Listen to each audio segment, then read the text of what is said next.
Jimmy Akin's Mysterious World is brought to you by the Star Quest Production Network and is made possible by our many generous patrons. If you'd like to support the podcast, please visit sqpn.com/give.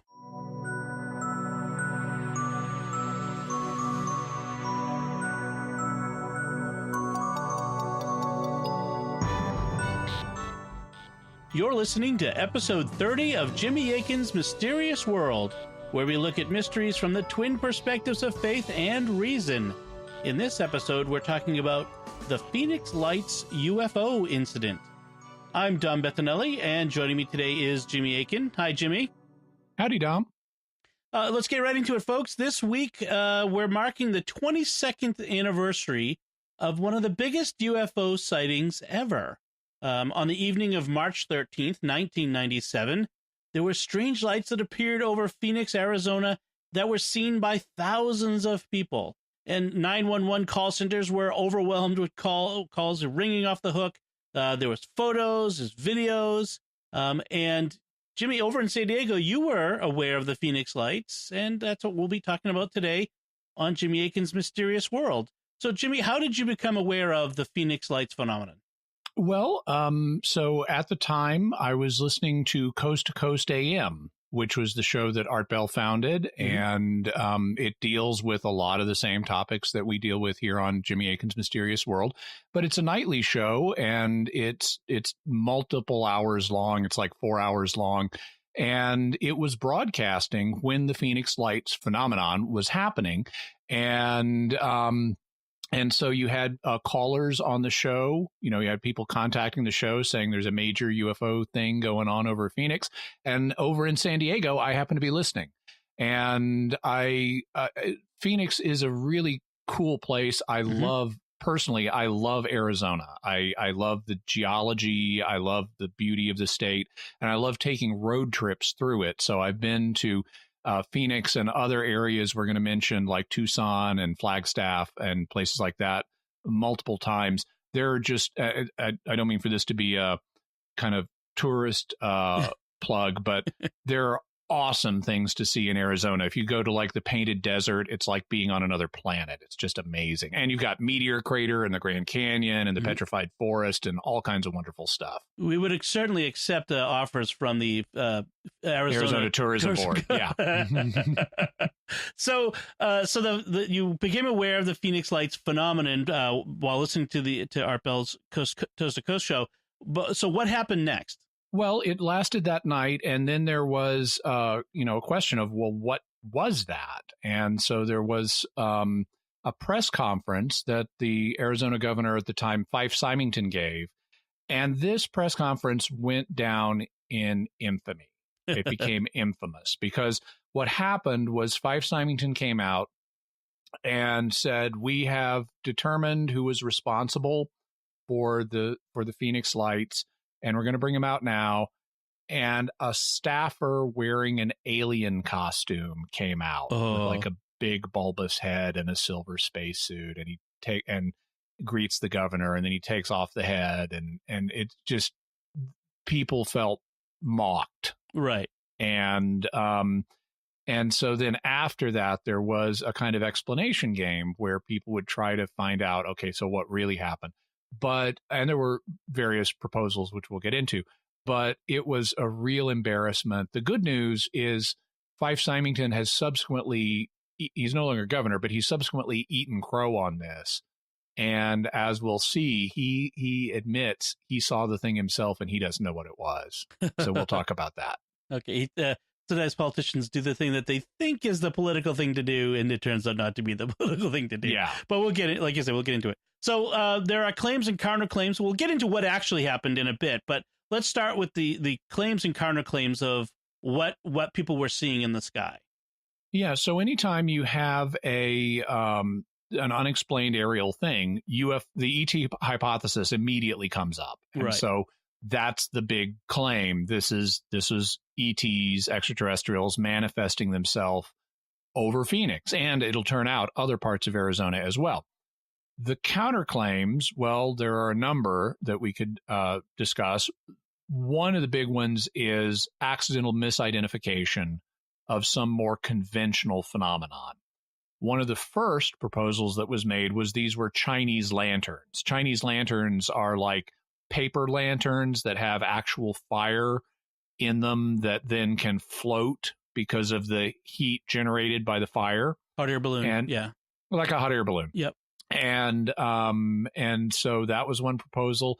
Another proposal was that the lights were military flares seen over the nearby Barry M. Goldwater Air Force Range, which is southwest of Phoenix. Right. Barry M. Goldwater, you may remember, was a former senator from Arizona and a presidential candidate back in the 60s. Right. Another proposal was that the lights were helicopters, or they might have been airplanes, or maybe it was a blimp. Okay. Then, if it wasn't just something conventional that had been misidentified, maybe it was a little more exotic. Maybe it was some kind of secret military thing that they were testing, because you've got military bases right around there. And this is also, Arizona is one of the Four Corners states, and that means it's next to Nevada, and you've got Area 51. And even if when things are flying from Area 51, like that was where they developed the U-2 spy plane. Well, those things go forth, Mach 4, and they have flight paths of thousands of miles, so they get seen over relative nearby states. So it could be something military being tested, another proposed explanation. And finally, it was a prank, is one of the claims, that there were, from the nearby Embry-Riddle Aeronautical University, some of the students or pilots there decided to turn off their transponders and lights and buzz the city in weird ways as a prank. So that's one of the claims. Okay. So what happened? What do we know about this event? Well, it apparently covered a large swath of the state, and it seemed to move from north to south. It seemed to start around Paulden, Arizona, which is up near Flagstaff in northern Arizona, and then it moved south, crossing over Phoenix, and ended around Tucson, which is down near the Mexican border in southeastern Arizona. So pretty much the whole state. A good chunk of it, yeah. Okay. Not necessarily the extreme north, but a lot of it, yeah. It took place, as we said, on March 13th, 1997, between 5:30 p.m. and about 2 a.m. So it was very long lasting. It wasn't just a few minutes. This happened over a period of hours. A lot of people saw it. Yeah, you were going to say, Dom? I was actually just thinking it was 5:30 p.m. March 13th. Is that dark there? At that time of year, I'm not sure. It's also complicated by the fact they don't have daylight savings time in Arizona. Because as one friend from Arizona told me, if there's anything we don't want in summertime, it's more daylight. Right. But that's about an eight and a half hour stretch. Okay. Is the duration of the phenomenon in some form. That means a lot of people saw it then. Yes, at least 10,000 people saw it. There were hundreds of calls to the authorities. And one of the reasons there were so many people is because the Hale-Bopp comet was swinging through the inner solar system at the time. And so lots of people were out sky watching to try to see Hale-Bopp. And so that's one of the reasons that they were out to see these lights. In terms of what people saw, well, the lights were orange in color. And they saw varying numbers of lights in different formations. Some of them saw 3 really slow-moving lights. Some of them saw like 6 lights in a row, or in like just a row going across, or 5 lights in a kind of in a V formation. Right. And others said between 3 and 9 lights in a V formation, kind of like you see a flock of geese. Sure. Some of them said they saw 2 trailing lights that docked and undocked with the V formation. So that could be one of the explanations for why some people saw more and some people saw less, if you have a couple of the lights that are docking and undocking. The size of the thing was described as being huge, multiple football fields large, maybe a mile or more. One gentleman in a documentary that we'll have a link to in the show notes said he did a test where he spread his arms out in front of him to measure it, and he had his hands 30 inches apart. And you project that up onto the sky, that's huge. Mm-hmm. So in terms of more detail about how the individual lights looked, they were reported as being uniformly equidistant. So it's not like you see a flock of geese and you'll see the geese at changing positions relative to each other. Mm-hmm. And these were not. People said these were like locked on a structure. So they were always equally distant from each other. They were said to be perfectly round and really big with no flaring and no glare and not like a landing light on an airplane.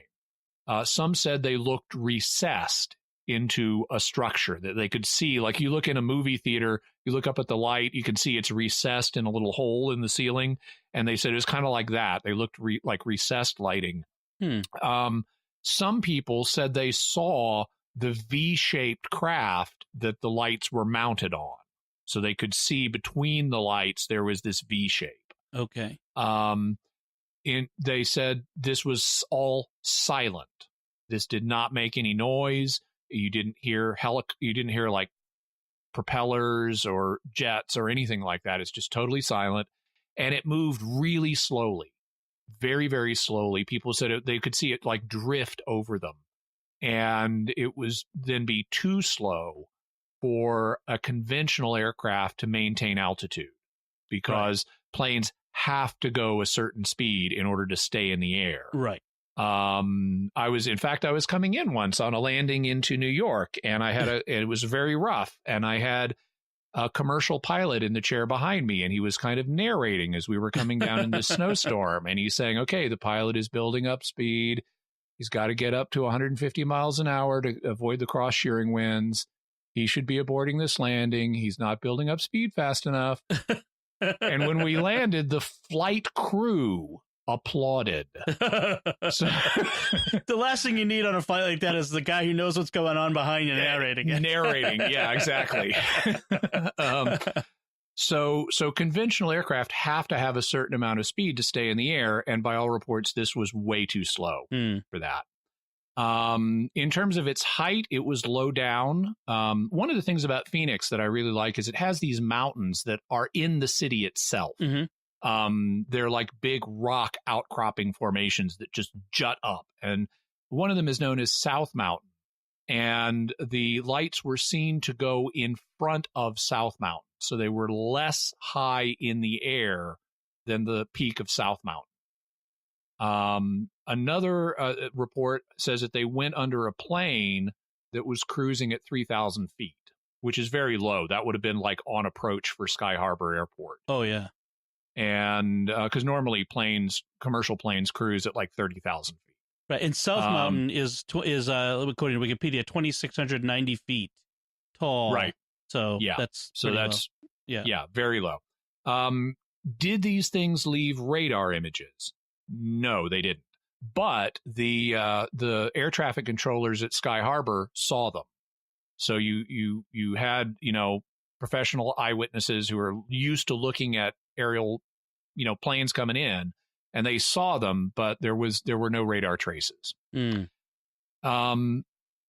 all of that information makes it really hard to explain what these things were by any single explanation, because it doesn't fit, as we'll see, the different proposed explanations. But there's going to be a twist. Okay. Because there may have been two separate incidents that night. And it may be that one incident has one cause and another incident has another cause. Wow, interesting. So what are these two events? What makes them think that there were two distinct events? Well, the reports of what people were seeing shifted over the course of the night. At Phoenix, now we mentioned it covered more of the state, but in terms of what people in Phoenix saw, around 8 p.m., you got the reports of the V-shaped formation. Mm-hmm. So you got the lights flying in the V shape. And then around 10 p.m., there was another set of reports about lights hovering over the city, but they weren't in formation in the same way. And so there's kind of an early 8 p.m. event and a later 10 p.m. event in Phoenix. Interesting. And so that's going to be key to this is, did these two different events have different explanations, and were they in some way related to each other. And was it only just these two events on that one night that people have seen these lights? No, they've reappeared periodically. There was another sighting, so like almost a year later, January 14th, 1998. And by that point, there were people who were looking for them because the Phoenix Lights had been a local famous thing. And so the sky watchers were looking for reoccurrences of anything similar. And there was a Phoenix Light Spotters Club that, was watching for these things. And then on January 14th, they saw stationary lights that hovered for like 20 minutes. They got a telescope on them. They, were in the sky in a fixed position through the telescope, so they weren't moving, but they did go on and off. And there have been other more recent occurrences too, including in just the last few years, but there hasn't been anything as dramatic as what happened in 97. Okay. And so then what kind of investigation took place afterwards to explain what's going on? Well, initially there wasn't much of an official investigation. And there's a documentary which we'll link, where you have like a 911 operator saying, our boss is just totally shut up about this. And we were asking questions, and it's like, oh, there wasn't any event the other night. And it's like, yeah, there was. I was taking the calls. Eventually, a councilwoman in Phoenix named Frances Barwood got the investigation started, and she met with opposition on the council. Other people did not want any kind of big deal made of this. They thought it would be too woo-woo and, was kind of embarrassing, but she pushed, and she ended up writing to John McCain, who at the time was senator of Arizona, one of the two senators, and he got involved. He did a little bit of writing to other like agencies, the military and so forth, and we'll talk about him more later. But also Fife Symington, as a result of this, kind of came out and said, I saw this too, and it needs to be taken seriously. He ate crow for having mocked it at the press conference. But he said, and this is a quote, "I'm a pilot and I know just about every machine that flies. It was bigger than anything that I've ever seen. It remains a great mystery. Other people saw it, responsible people. I don't know why people would ridicule it." Well, he should ask himself. He should, maybe have a little conversation with the mirror. And on another occasion, he said, this is another quote, "It was enormous and inexplicable. Who knows where it came from? A lot of people saw it, and I saw it too. It was dramatic. And it couldn't have been flares because it was too symmetrical. It had a geometric outline and a constant shape." Right. So the flares thing, and maybe we can explain that to folks. Military aircraft, in order to, they have counter missile systems, and some missiles lock on through infrared. They look for heat sources. And so for decades, military aircraft have used flares that they eject as decoys for those missiles. And so those made out of magnesium. Exactly. And those flares usually float down. I think some might have parachutes on them even, but they shoot them out in a series, not just one at a time. And that's what they're kind of, some of the explanations are, is that, it's just a series of these flares floating down through the sky from a military aircraft that ejected them for some reason. Right. And that's what Symington is responding to there. Yeah, he's saying that this is too symmetrically structured for that. Right. If there were different flares floating, they'd be at different speeds and all that sort of stuff. So interesting. So that's the facts of what happened. Let's look at our twin perspectives of faith and reason. Is there a faith perspective on this apart from just the general UFO question? Not so much. I mean, obviously there would be faith-related questions if it turned out that ETs were responsible for this, because that would mean ETs exist. Yeah. But the faith would absorb that with no problem, and so there's not much significance here. Okay, so let's get into the reason. It's not like the Phoenix Lights, aliens appeared over Phoenix and spelled out "Jesus saved" or something right. like that, or that the Bishop of Phoenix saw it and made a pronouncement. so yeah. so let's talk about then the reason perspective, and go back to some of these claims. What about the ET hypothesis? So this is where our Sherlock Holmes principle comes into play. Whatever, after you've eliminated what the impossible, whatever remains, however improbable, must be the truth.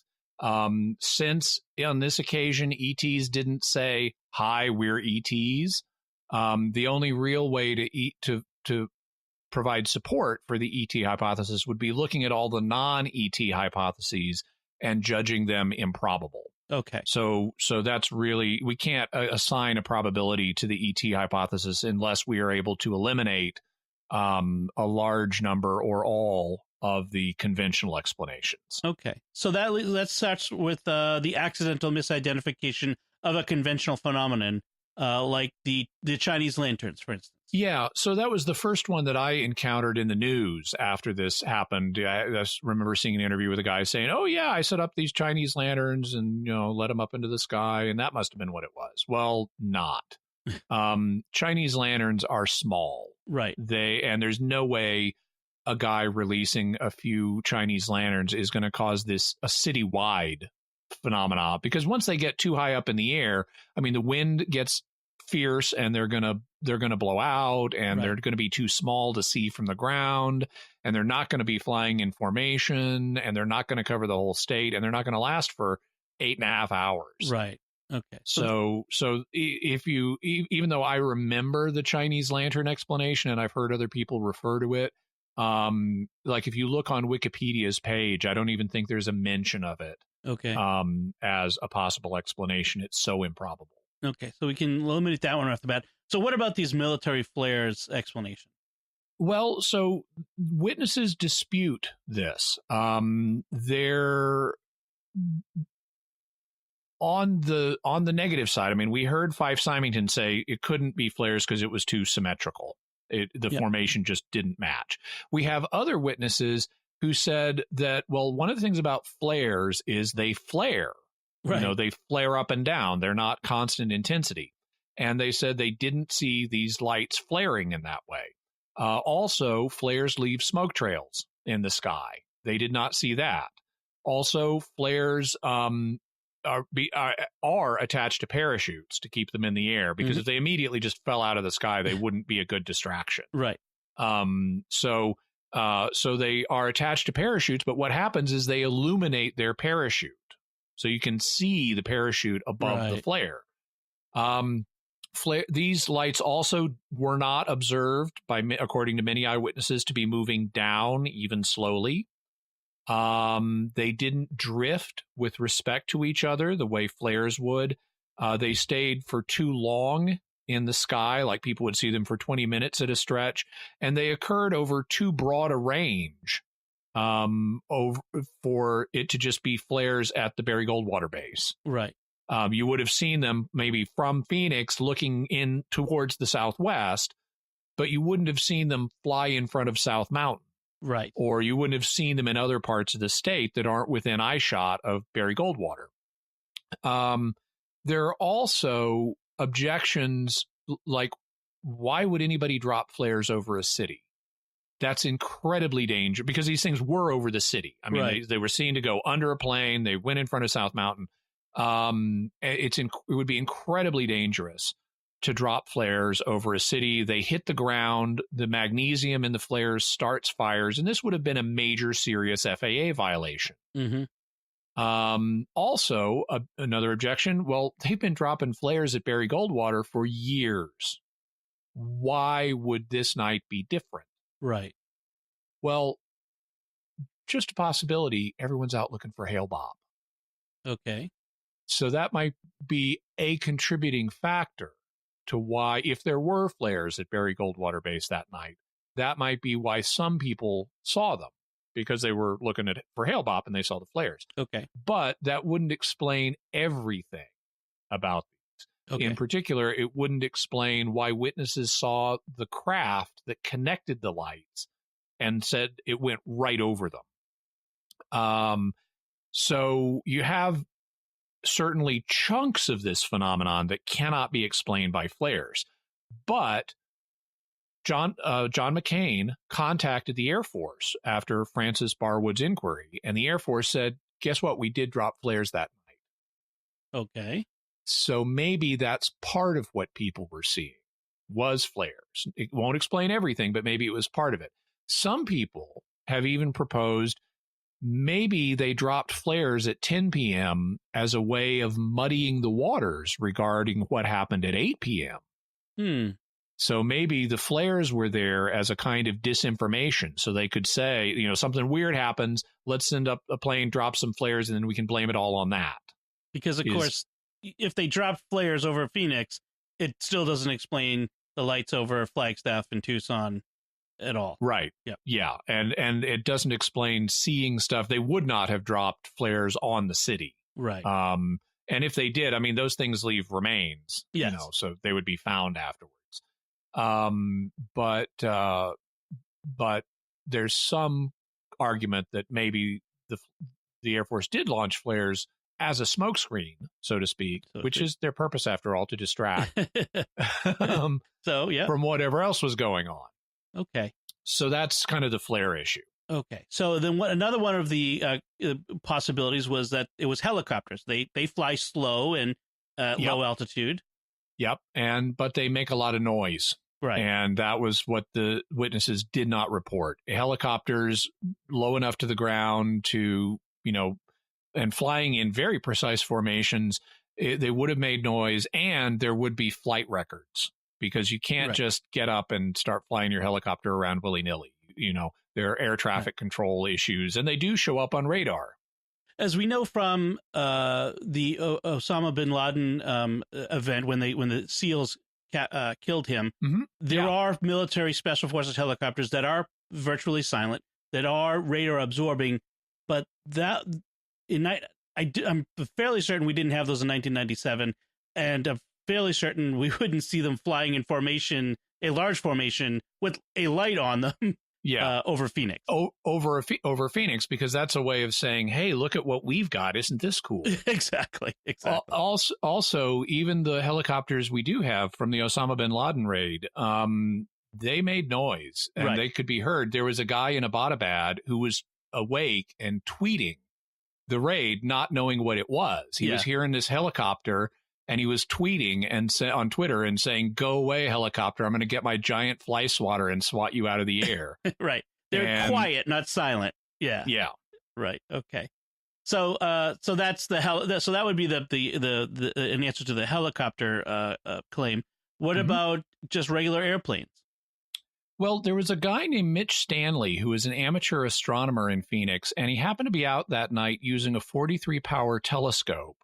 And when the Phoenix lights appeared, he sighted them, and he told his mom, oh, it's just planes. So he thought it was planes flying in formation. And he even said that at a community meeting afterwards, and everybody else who saw them shouted him down. So, it's kind of uncertain here. He didn't take pictures through his telescope that would allow us to examine the evidence for ourselves. It was his impression that they were airplanes, but a lot of people had a contrary impression.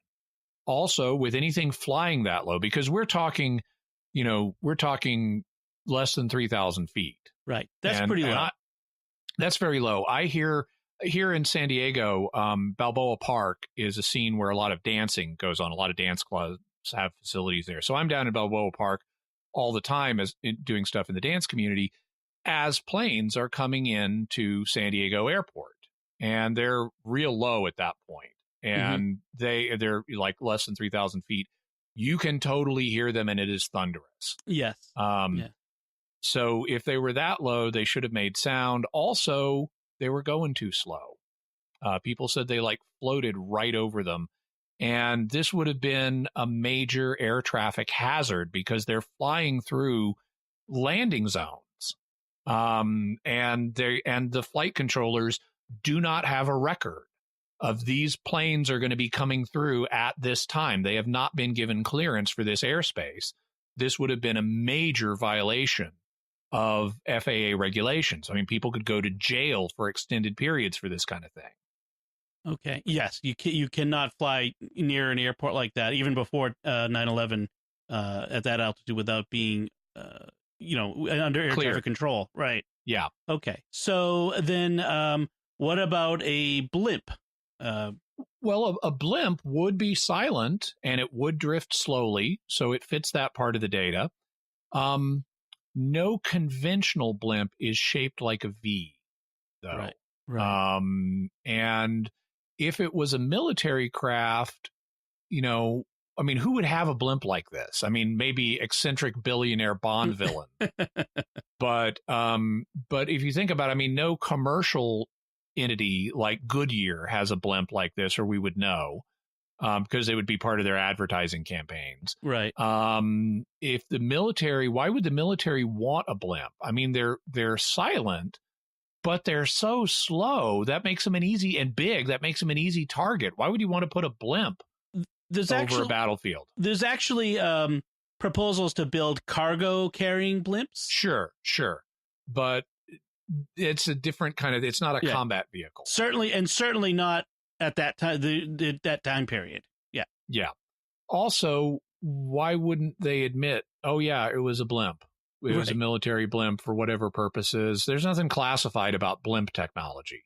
Now, maybe they have a way to make blimps radar, resistant. So some like stealth blimps. But if they're doing a stealth blimp, you don't fly it over a major metropolitan area with lights on it. With lights on it. Right. Yeah. And you also don't fly your expensive new hardware right through aircraft landing space. Right. At a major airport that has hundreds of, flights going in every day.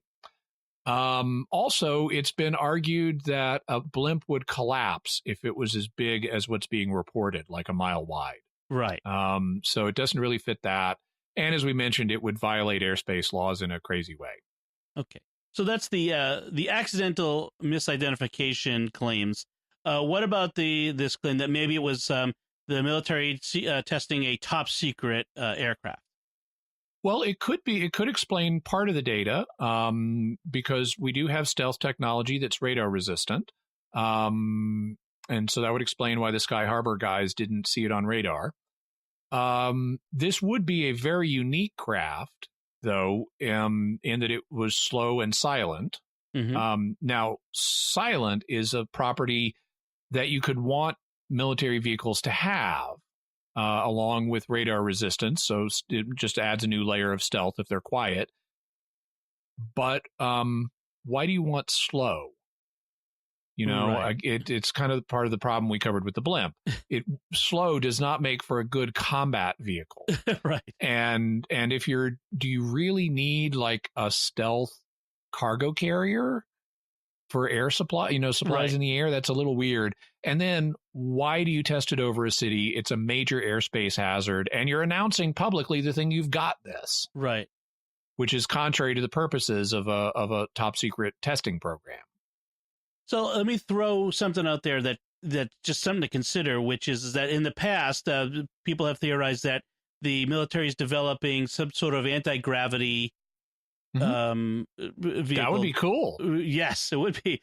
And if something like that, say, maybe the pilots were testing it, say in Nevada, and something happened to the pilots and the craft just drifted away. We've seen that happen with aircraft that kind of in uncontrolled long-term flight. The golfer Payne Stewart tragically died when his plane that happened several years ago. But so, and it just drifted, this anti-grav top secret thing. Again, not. I'm just throwing it out there as a what if. It's a long shot. Yep. I can't exclude that from happening. Yep. But we don't have good positive evidence for it, especially that big. Yeah, especially something that big. Although there are other sites of, reportedly massive aircraft that the government is a possible explanation for.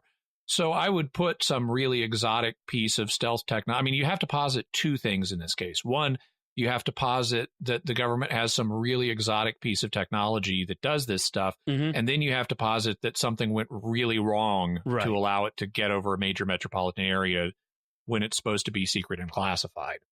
So we'll put it's a not pin impossible, in that one. Yeah. but it's not necessarily it's not intrinsically probable.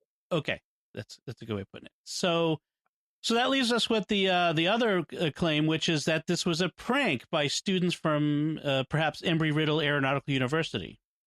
Yeah, and that would explain part of the data too. If it was a prank, it would explain why they did it over a city, because they wanted to prank people. Right. It would also explain why they didn't admit it later, because it was a major violation of federal law. Right. Or at least federal aviation policies. And you could get in very serious trouble, including at just a minimum having your pilot's license revoked. But I think jail time is likely in such a situation as well. So it does explain part of the data. What it doesn't explain is the silence or the slow moving or the lack of radar. Right. Because even if you're in a plane and you turn off your transponder, you're going to show up on radar. Right. And you're not going to be able to fly at preternaturally slow speeds or silently. And Embry-Riddle's the student planes, I think, are generally propeller-based. And so propeller-based planes make quite a lot of noise at low altitude. Yeah. Yeah. On the other hand, there is kind of a legend on campus that that's what happened, but then that could be just a legend. Right. Right. Okay. So those are the most of the claims. Is there a natural explanation that could be offered? Well, the best chance of providing one is going to be to fragment this into two events and try to explain them independently of each other. Some will claim that the first event was airplanes, the 8 p.m. event. And it's even been proposed that they may have been Maryland National Guard jets that were heading to the Goldwater Range to drop the flares, which then became the second event. Okay. But still, that doesn't explain so these weren't like stealth Maryland National Guard jets. Right. Why aren't they on radar? And why are they doing this over this city? Why are they going so slow? When we come to the second event, though, the 10 p.m. event, it does look like that's probably flares. Bruce Maccabee is an optical physicist, so he really knows his optics. And he's a ufologist, so he's not a debunker. Okay. And he has done an analysis of the video that people took of the 10 p.m. event, and he wrote a paper, which we'll have in the show notes. He wrote a paper for NICAP, which is a major UFO organization, in which he said that the second event, and he really stressed that this only applies to the second event on March 13th, it was flares over the Goldwater Range. That's what people were seeing at 10 p.m. Okay. And the observations for that time frame are consistent with it being flares. And when you line up the videos, that's what you get. He also says the same thing is the explanation for the January 14th, 1998 event when the lights reappeared. However, he stresses this, and the Air Force also confirms the flare business, although some will say, well, they just launched them as a cover-up of the 8 p.m. event. Mm-hmm. And Maccabee says this only applies to the 10 p.m. event. It does not apply to the 8 p.m. event. He doesn't claim to anything about what that was. Okay. So having gone through all this, Jimmy, what is your bottom line? What do you think is going on here with the Phoenix Lights incident? Well, I think it's a unique event. It's the largest mass sighting of the longest duration with the best photographic and video evidence that we have to study. I think the second event was probably military flares at the Barry Goldwater Range, but the first event is still a mystery, and it's quite possibly natural or non-paranormal. I mean, it could be a prank, maybe, could be a top secret piece of technology, maybe. Could be ETs. I don't know. Okay. So what for the resources can we give to people to let them know so if they want to go into more on this? Yeah. So I'll have in the show notes a link to Wikipedia's article on the Phoenix Lights. Also, I'll have a link to a documentary called The Phoenix Lights. And this documentary is on Amazon. It's part of Amazon Prime right now, so you can watch it for free. It's made by a woman who was an eyewitness. It's based on a book she did, but it interviews a lot of people who saw the Phoenix Lights. It's definitely pro Phoenix Lights. It also is favors the ET hypothesis and thinks aliens are here because they really, really like us. And we should like them back. Sure. So, it's definitely got a viewpoint it's coming from. I'll also have a link to Dr. Bruce Maccabee's analysis of the second event, and also a link to John McCain's letter dealing with this. Excellent. Those are all good resources. So that's the Phoenix Lights UFO incident. Let's move on to some mysterious feedback. We've got a lot of great feedback on our Dyatlov Pass episode. People love that one. It was really good. Ryan, using our new way of communicating with us through the Twitter hashtag of mysterious feedback at our Twitter account at MYS_world. He says, I have a question about Dyatlov Pass. Would a Yeti possess the intelligence to cover their tracks if it considered the hiking party a threat? It seems odd they would flee underdressed. Thanks for the episode. It was extremely fascinating. Well, it's going to depend on how smart Yeti are. If they've managed to evade scientific detection and capture for all this time, that they could be smart enough to cover their tracks. There are, animals that display high levels of cunning in hunting and evading capture, and so I can't rule it out. But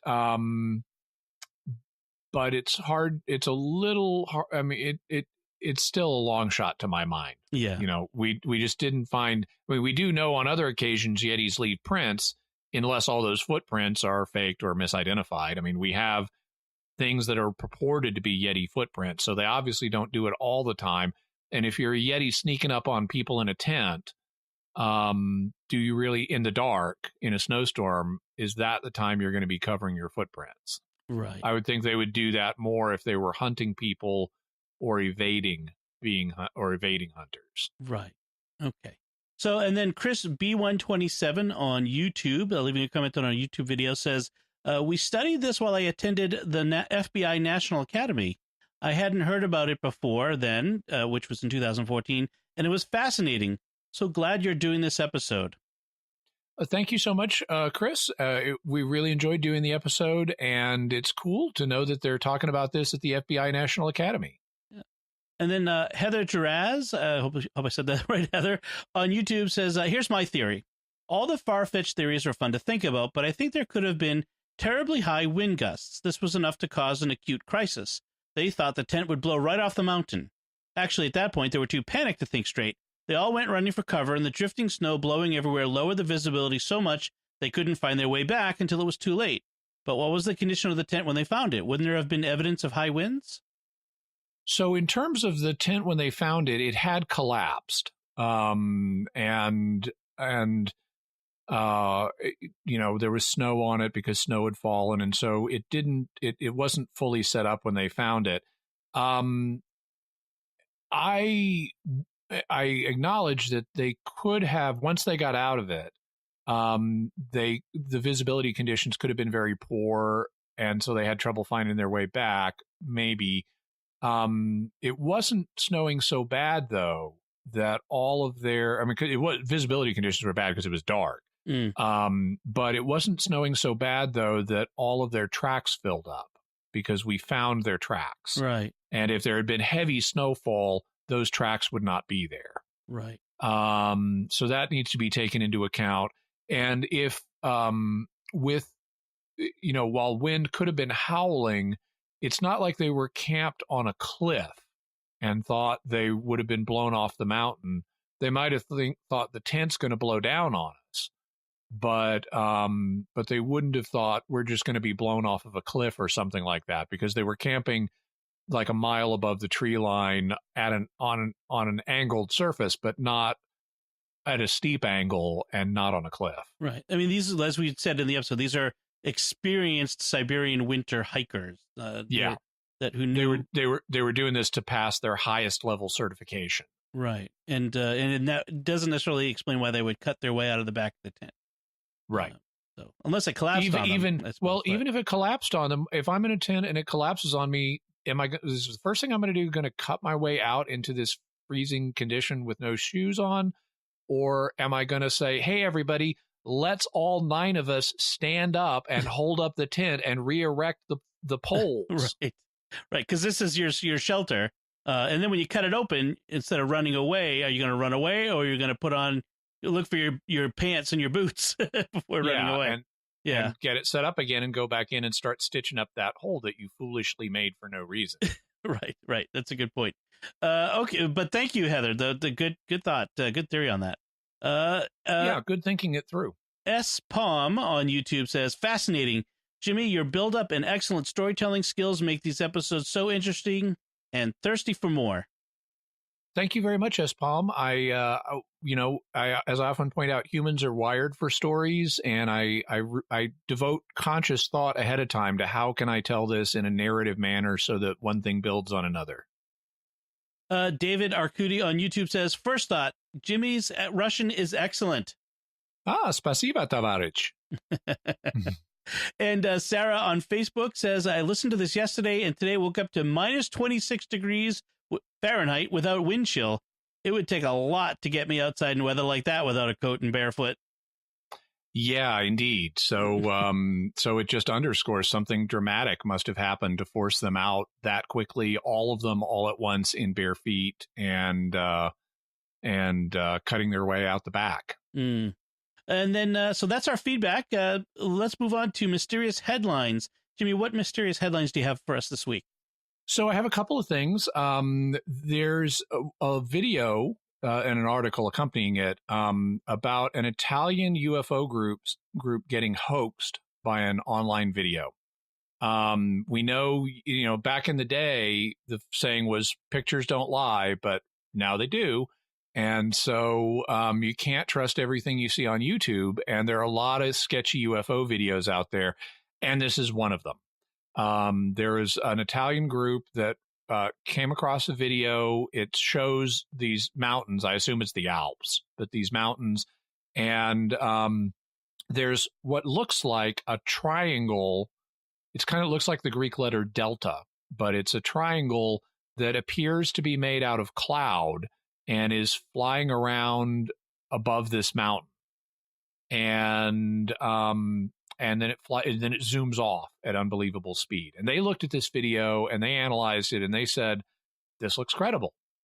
Well, then another video emerges and it turns out it's an edited version of another video advertising an upcoming mountaineering event called the Valmalenko Ultra Distance Trail, or VUT.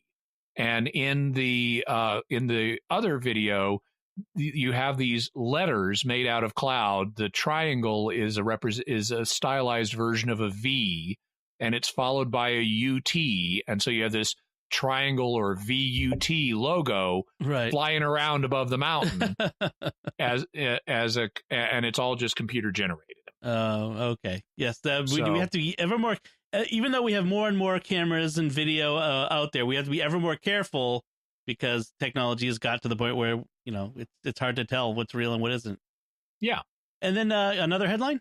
One more. So Tom McDonald on Facebook sends us a report that recently made the news about Russia is reopening the investigation into Dyatlov Pass. And so we'll have a link to that. You want to check that out. From what I saw, at least in one of the stories I saw, the officials were like out the gate saying, we're not expecting to find anything paranormal here. They were kind of dismissive of that. But they are at least looking into it again and hoping to find some more definitive results. Excellent. Well, hopefully a mystery that could be solved. We'll see. Yeah. I like to take credit for the Russians listening to our podcast and deciding to reopen it. We totally are responsible. Yes, that would be nice to think.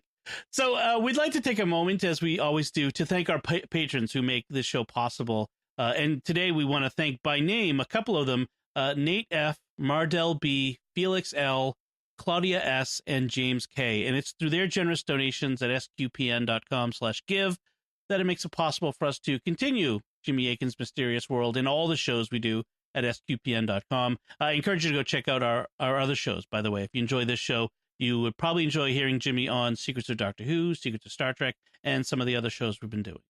And you can join our patrons at sqpn.com/give.